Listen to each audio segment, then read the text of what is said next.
Chapter 13. The fourth planet belonged to a businessman. This man was so much occupied that he did not even raise his head at the little prince's arrival. "Good morning," the little prince said to him. "Your cigarette has gone out." 3 and 2 make 5. 5 and 7 make 12. 12 and 3 make 15. Good morning. 15 and 7 make 22. 22 and 6 make 28. I haven't time to light it again. 26 and 5 make 31. Phew! And that makes 501,622,731. 500 million what? Asked the little prince. "Oh, are you still here? 501 million. I can't stop. I have much to do. I am concerned with matters of consequence. I don't amuse myself with balderdash. 2 and 5 make 7. 501 million what?" repeated the little prince, who never in his life had let go of a question once he had asked it. The businessman raised his head. "During the 54 years that I have inhabited this planet, I have been disturbed only 3 times. The first time was 22 years ago, when some giddy goose fell from goodness knows where. He made the most frightful noise that resounded all over the place, and I made 4 mistakes in my addition. The second time, 11 years ago, I was disturbed by an attack of rheumatism. I don't get enough exercise. I have no time for loafing. The third time, well, this is it. I was saying then, 501 million. Millions of what?" The businessman suddenly realized that there was no hope of being left in peace until he had answered this question.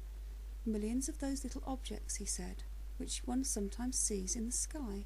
"Flies?" "Oh no, little glittering objects." "Bees?" "Oh no, little golden objects that set lazy men to idle dreaming.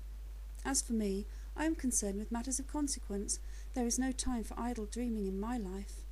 "Oh, you mean the stars?" "Yes, that's it, the stars." "And what do you do with 500 million of stars?" 501,622,731.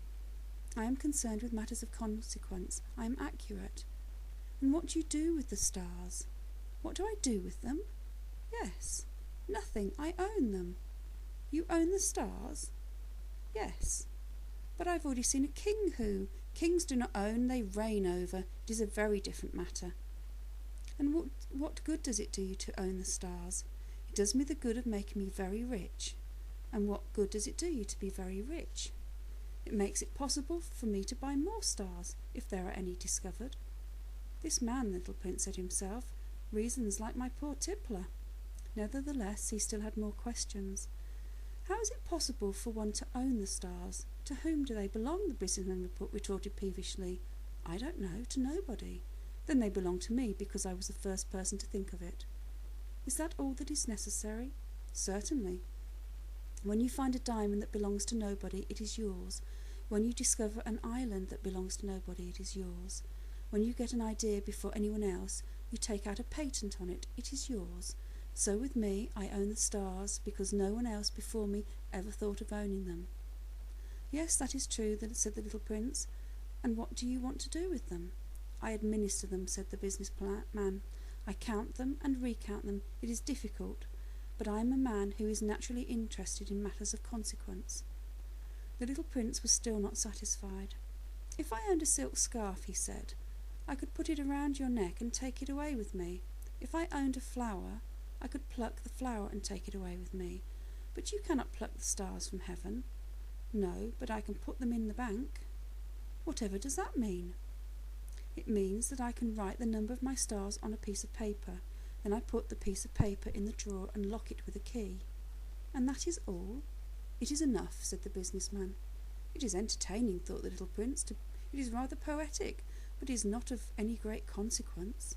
On matters of consequence, the little prince had ideas that were very different from those of grown-ups.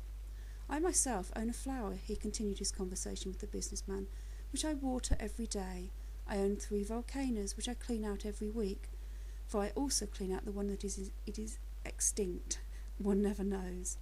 It is of some use to my volcanoes, and it is of some use to the flower, that I own them. But you are of no use to the stars."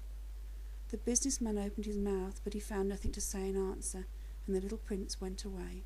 The grown-ups are certainly altogether extraordinary, he said simply, talking to himself as he continued on his journey.